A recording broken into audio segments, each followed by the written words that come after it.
Hey everybody, welcome back to B-Dubs Disc Golf. We are at Horizons Park, a place that I like to go to on a regular basis, and you've seen a number of videos that I've filmed here at Horizons. I actually treat Horizons almost like a palate cleanser, and it's especially a good course I like to come to when I feel like I'm not playing very well. I'm also, thanks to Mad Discs, I've got another disc that I'm going to do a giveaway for. So this is Mad Disc. Let's see what disc this is. This is a 2022 Ravencline Stag. I've actually never heard of this disc. So what I might do is throw this disc so you can see what it's like. It's 169 grams. And anyway, I think it looks beautiful. So I am thinking about doing a giveaway for this disc. So last time the lucky number was 10 under. And I think I did that out of 18. So let's do 21 baskets today. And if I hit 12 under, I'm going to give away that disc from Mad Disc. No matter what, I hope you give some love to maddisc.com. They got some great dyed discs. Go check them out. And if you like them, use my 10% off code BDubs10 to get 10% off at Mad Disc. And that's a great way to support a great group of guys. Here we are, basket number one, easy 146 feet. I'm going to start off with my A5. Nice little flick to the basket. A little short, 2 off the top. Go with my distortion.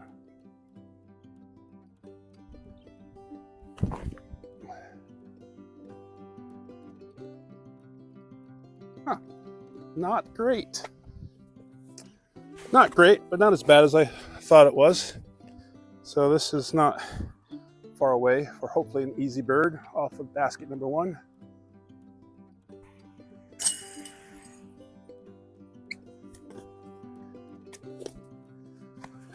So I recently played a tournament at Oak Hollow, which was a B tier tournament. It was my first B tier tournament. I was actually pretty excited. Played a jumbo layout for Johnson Street Disc Golf, and then there was a temporary course at the festival in High Point. And great course. I actually loved playing it. Had a great group of guys that I played on the card. I played horrible. I mean, just downright horrible. I had one round that I think was decent. But it was just bad. And I'll be honest with you, after the round, it made me think about maybe I don't want to do tournaments anymore. All right, basket number two, 245 feet. We're going to go with an F2. Highs are in around that tree.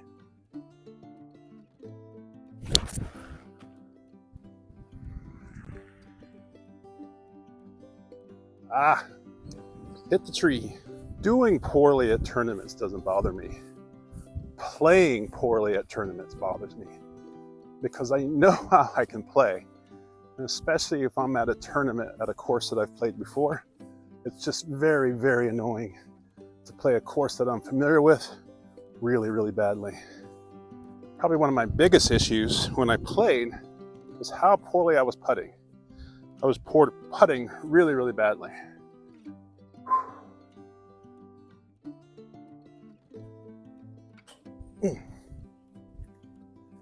We got some wind here at Horizons, which makes Horizons a little bit more challenging. We have some wind today, so I'm actually going to disc up to something a little bit more stable. My F1, as opposed to my F2. See if I can't get a little bit to the right. Highs are underneath those trees, but we do have a headwind, so I'm a little worried it's going to keep it up, but that's why we've added some stability.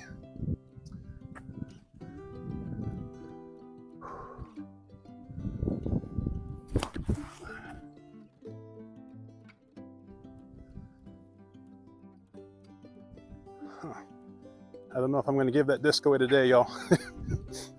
One of the things that I struggle with is there are certain things that I do that when I do them, it almost guarantees I'm going to have a bad round.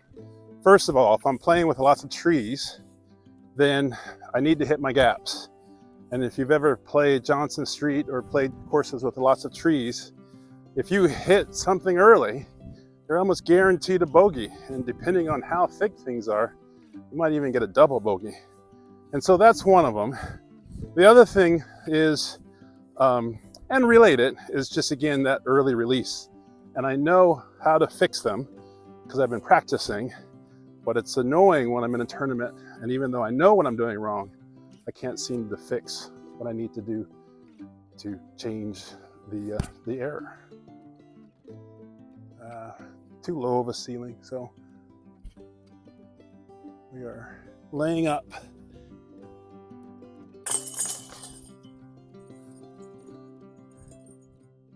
So what do you do when you're in a tournament and you're playing awful and you're trying not to play awful and it just seems like just nothing seems to go right? Well, you rely on a little bit of magic. And so I'm going to tell you about the magic that I got in round one. So here we are at number 4, 252 feet. We're going to go with my F2. We're going to go to the right, have it hyzer into the basket.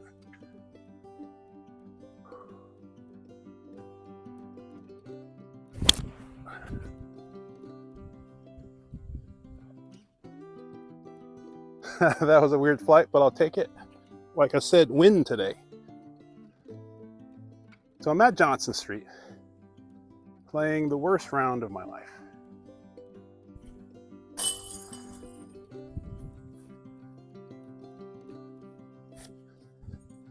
So what do you do when you're playing the worst round of your life? Basket number 5, 243 feet. Going downhill a little bit to the right, I'm actually going to flick my FX3 because I want to make sure I'm going to try to keep this low, but hopefully not too low, and have it hyzer to the right.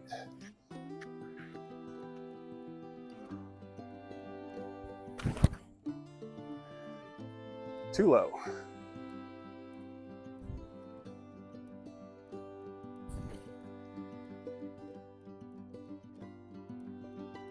That was bad. One of the things that makes pro players so impressive is their ability to adjust to environmental conditions like wind. Oh, come on. Wow. A bogey at Horizons was like the worst thing ever.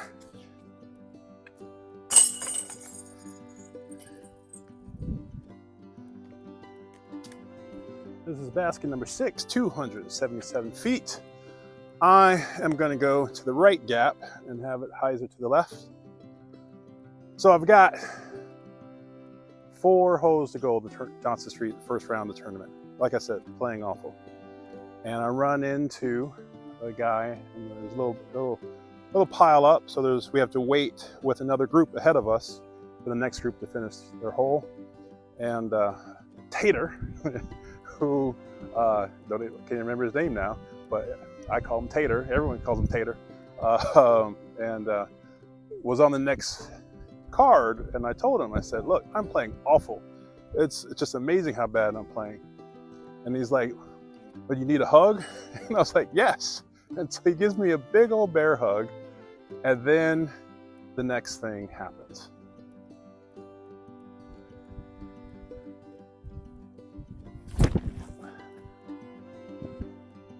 I missed my gap, but that's okay. I'm all right. After my hug with Tater, we're on a very difficult basket. I think it was number 11, which was playing from the golds. So it was a very difficult tee box for 11. And everyone was struggling, hitting trees. So I par that. Next basket is 12, uphill from the creek area. I birdie that. Next basket is 13, a long one, down over 300 feet. I don't remember the exact yardage, exact footage. Park it for birdie. And then the next basket, and forgive me if I have the numbers wrong, by the power lines. Nice little M2 hyzers parked right next to the basket. So after the hug, I go par, birdie, birdie, birdie. He basically green miled me.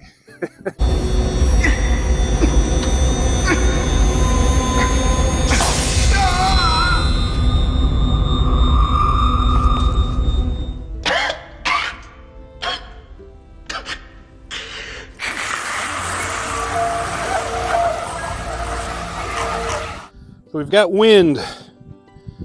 Seems like a little bit of a headwind, kind of floating up, maybe. Left to right, headwind. So let's see if we can make this.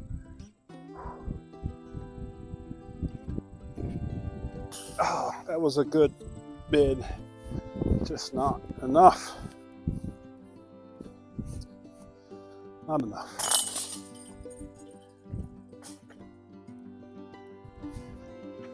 So to me, this is actually a great example because, in my opinion, I'm having a bad round right now. I am 2 under after 6. I've missed putts just by inches, and it's just has that feeling of why am I not playing better? I've had early releases, and in my last one I missed my gap. But the great thing about horizons, when you miss your gap, it's usually not the end of the world. But if I have trees everywhere, it is the end of the world. So what do I do in that situation if I'm playing a tournament?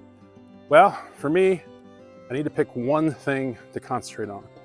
And my one thing is going to be my thumb and my pointy finger. And what I want is for all of the discs that I throw to come off strong off of this one thing, this pointy finger, and see if that helps.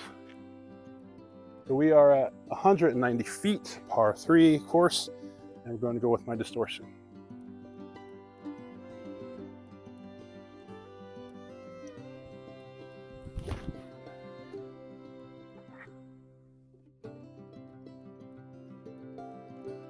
I'll take it.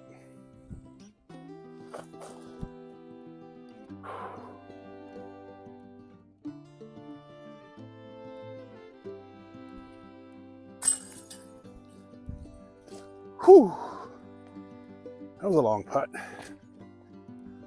The other plus side was that when I was playing poorly and there was people on my card that had never seen me before or knew me at all, I was complaining a little bit, like, you know, sorry y'all, I've never played, I don't usually play this bad. And what was really cool was the people that knew me were like sticking up for me. They were like also saying, yeah, Brett does not, I've seen Brett play, he plays much better than this. And that was just nice. I mean, that was just nice. It made me feel better, and it was a great way to end a god-awful round. All right, basket number 8, 201 feet, par 3. We're going with my old faithful PA2.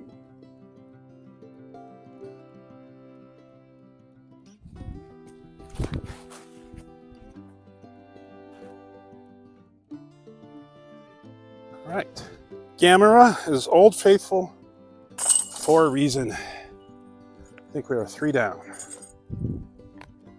So a mistake that a lot of people make when they're not doing well in a tournament is that they try to fix too many things. And so when you're struggling in a tournament and you know you're doing something wrong, try to focus on one thing. And like I said, for me, it's just literally making sure that I'm getting that pop off the disc using this pointy finger, this one thing. And I find that for the most part, it's going to eliminate my early releases.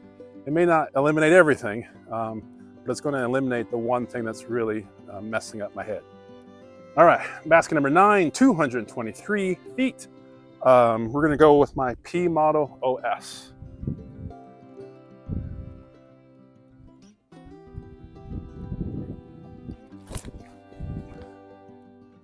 Throwing low today.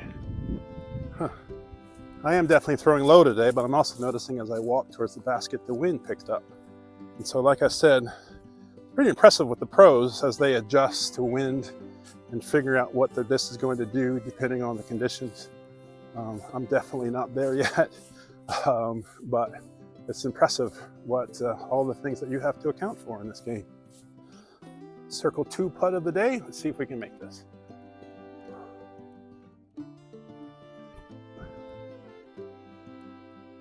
It's all right. I will take that as a decent bid.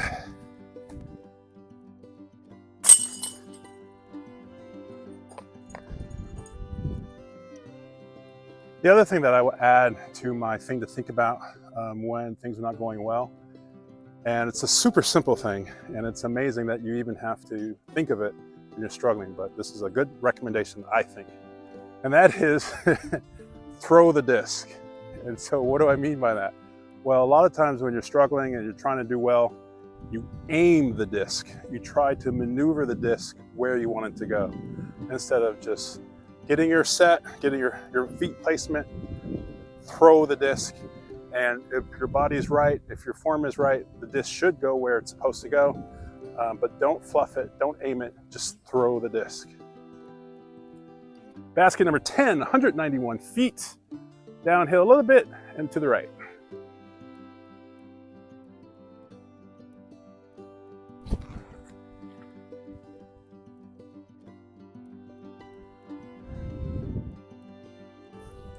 So I forgot to say that was my PA5. It's a understable putter.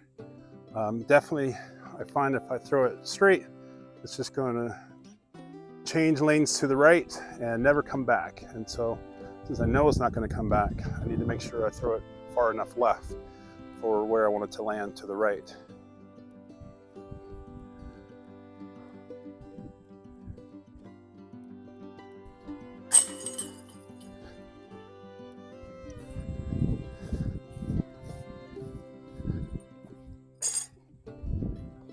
I apologize, y'all. I'm either at 4 or 5 under. I cannot remember. Sorry. I will make sure when I edit this video, if it is a disc giveaway, I will make sure I mention it. All right, basket number 11, 204 feet. Once again, we're going with PA2 Gamera.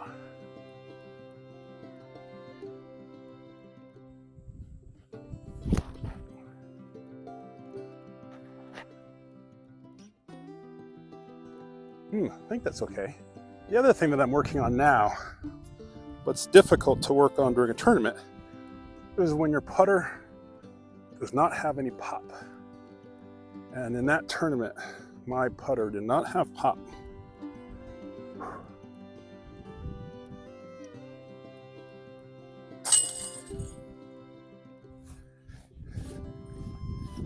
And again, it's another one of those things where you fluff it. You try to aim it, try to get it in the basket instead of getting that pop in your putt.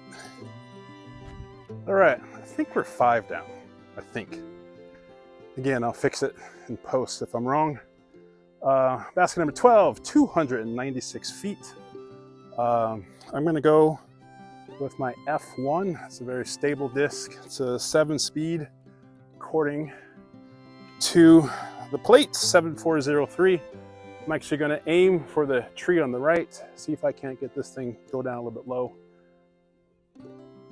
And hyzer towards the basket.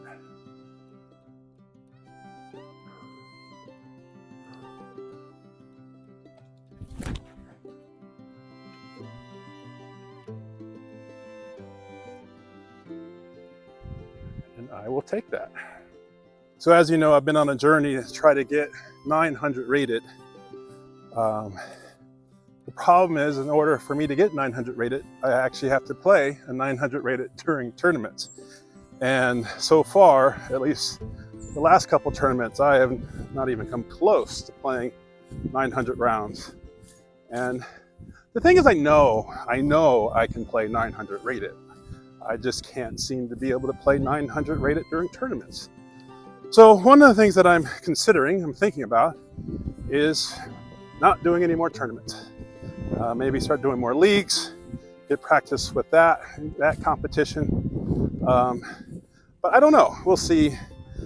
Even though I feel that way, I just signed up for a tournament this weekend at Neatman Creek. I'm gonna see if I can get a video done there. before then, but unfortunately I've been busy at work. I don't know if I'll have time.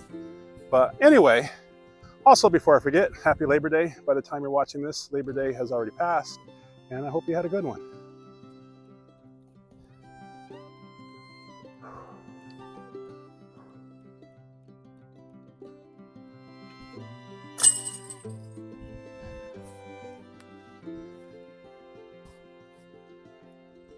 So here's the question. We are at basket number 13, 285 feet uphill, and the basket's to the right near the road. The road plays OB. Normally I throw an H7, but I am currently experiencing a headwind. And if I understand headwinds correctly, I want to make sure that I have some stability on my disc, which would tell me that what I normally throw, this H7, is not the right disc to throw in this headwind, if I understand correctly. So, what am I gonna do? Well, I'm gonna throw this H4, which has some more stability, and if it turns a little bit, hopefully it'll be okay. I'll throw it at the right edge of the barn and see what happens. And then after that, I'm gonna throw my H7, just to see what would have happened had I thrown it.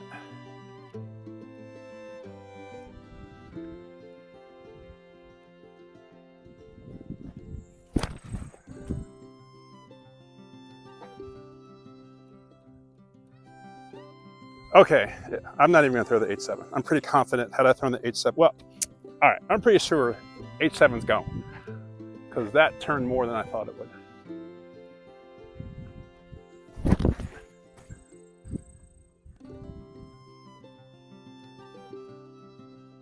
Nope, that was not as bad as I thought it was gonna be. Huh. So my H4 is in circle 1. That was not a bad bid. And my H7 actually went a little long. And so would not have been the end of the world, but definitely would have been a longer putt.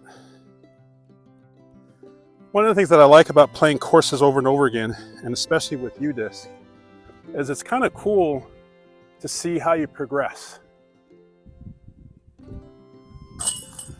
And in my early stages of my disc golf career, the idea of being in circle 1 on hole 13 just would have been not even in the realm of possibility. Just would not even go into it. I would have been hoping to get close to that tree and an upshot. And now, not only can I get in circle 1, I can actually go long depending on how I throw, which is kind of cool. We are at basket A. Before we go to 14, we're gonna do A, B, and C. I think I'm at 7 under. I can't believe how much I've lost count. But we are at basket A, 247 feet. I like to go through the huge gap on the right, throw something very stable, and have it skip to the left towards the basket. And so for that, I use my FX2. So here we go.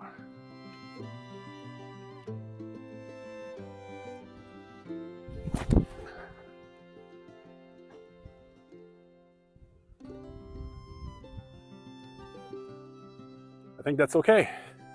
Still very happy with this throw, but I went long. I think the wind held it up. I don't know, this might be circle 2.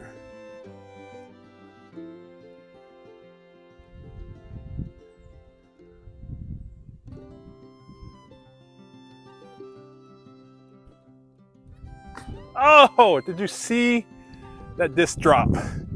Oh my goodness. That was a great putt.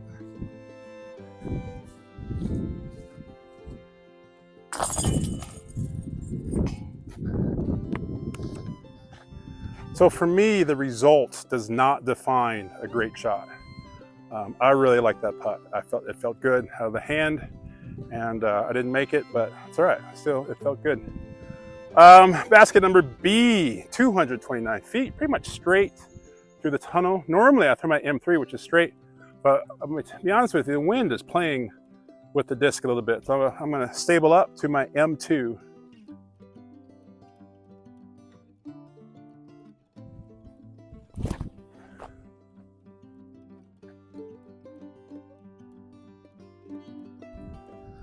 putting is way easier when you're super close.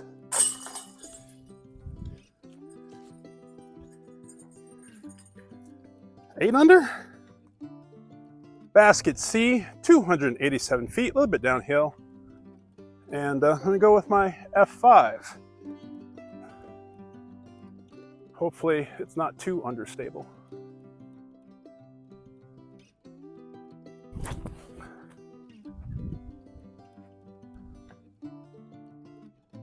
I'll take that. I wish it was actually a little bit more understable, but I'll take it. We are definitely in circle 2.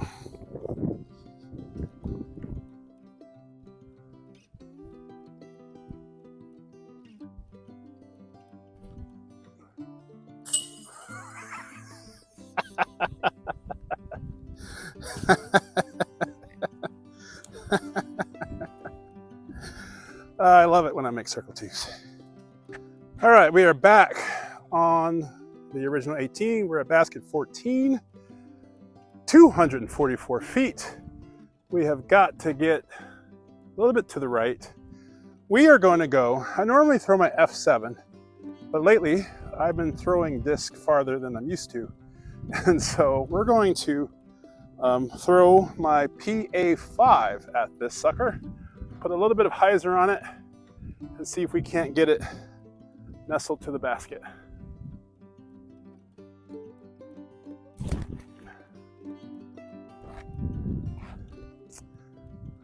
We'll see.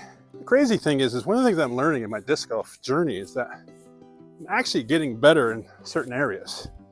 And for those that have seen me at the beginning of my journey, which is just a couple years ago, I feel like I'm throwing the disc a lot better. And now my main thing right now is just consistency. How do I increase consistency? Nobody's perfect. I'm always going to hit bogeys, but how do I reduce the number of bogeys or reduce the number of blow-up holes? So a little shout out to my buddy Doug Porter. This is clearly a putter hole now for me. So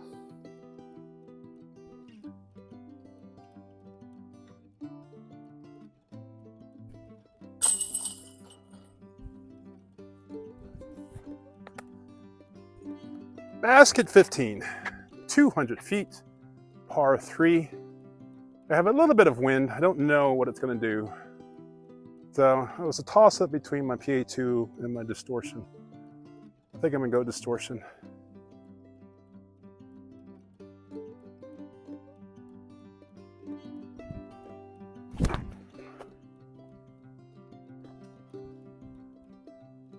Whew, where did that tree kick in relationship to the basket? Thing is, I think I'm still in circle 1.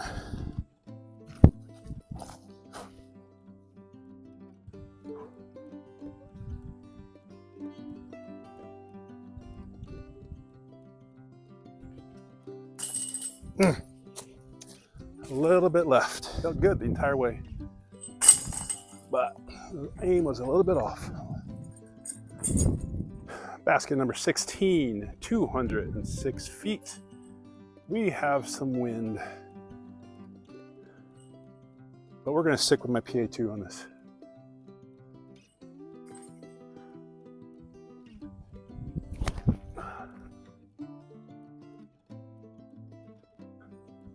A little right. If I could do it over again, I would have picked a more stable disc.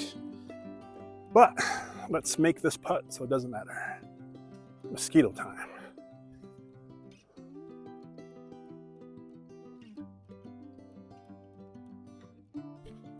Going right. Went right.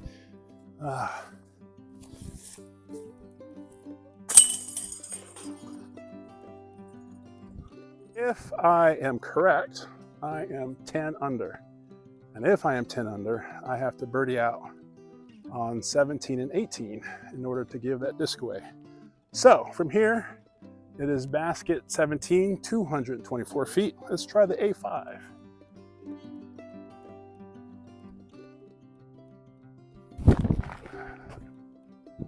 Nope, not good at all. Whew, my memory is correct. I need to make this putt.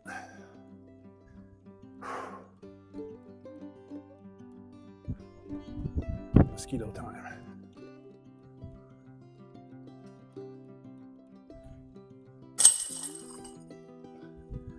All right, just one more. Moment of truth. I think I'm 11 down, in which case I need to birdie this hole. So we are at basket 18, 228 feet. I'm stabling it up because we do have some wind. M2 time.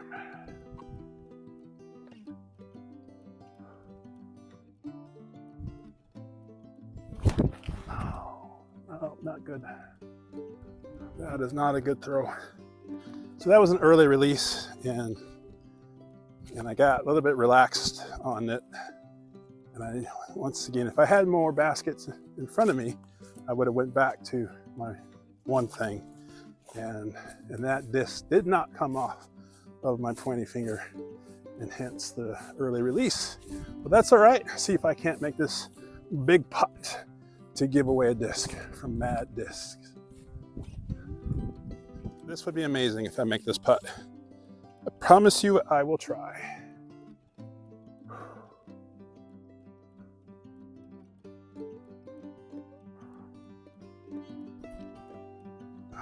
Drop down. So the question is, am I 11 under or am I 12 under?